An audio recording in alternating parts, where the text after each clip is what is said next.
So this has been driving me nuts for ages. You can't put it on your workbench and just leave it there ready to clean up in between doing jobs. And the problem is, it carries quite a lot of weight, and a lot of the weight is not the bit you're using. So that it sits on the floor or it sits down lower than the bit you're using. So if you want to put it to one side, do a job, clean up in between, it's not going to stay on the workbench and be waiting for you when you get to the next clean. The first thing I want to keep this hose on the workbench and just not have it slip away. It's not asking a lot. So let's get the scrap wood out and, well, see what we can come up with. Now I think I'm going to have to cut above the halfway line because this is going to clamp the hose.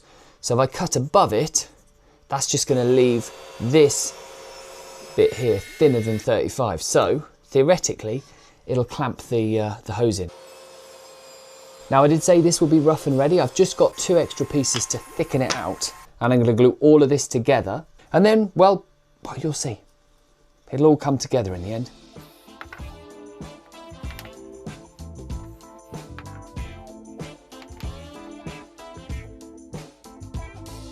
Yeah, that's okay, but it's not great. So, I've got a bit of an order of operations things here, because this needs trimming, but while it's in a big block, I'm just going to drill into the bottom, which is why I gave it all this extra meat, is so I can drill a hole in the bottom, 20 mil, forcing a bit, and then, once that's done, I don't need all of this bulk, so I can trim it down, make it look, I don't know, halfway decent. It is quite small. If you haven't got a little crosscut sled like me, just use some hand tools on this, because what you don't want is to be freehanding this across a table saw probably. If you've got a bandsaw, you might feel comfortable doing it. And then once we've done that, it's pretty much there. This is done.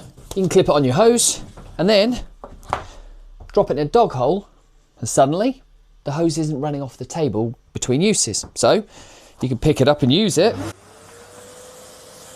And then when you're finished, just pop it down. But if you thought that this is where I was gonna leave it, this may be your first start making video, because I really quite like to over-engineer things. Fact is, my assumption is if you've got one of these, you probably need somewhere to store it. So this bit is pretty useful for everybody, but I've added this block on with a 20 mil hole going all the way through it, because I think that's going to help me with the next bit. And I just put a French cleat on the back. Finish sanding, pop it away. Remember this for the dog hole? Well, I think this is fun, because you can either just remove the hose or take the whole thing and then clear one of your dog holes and then just have it on your workbench.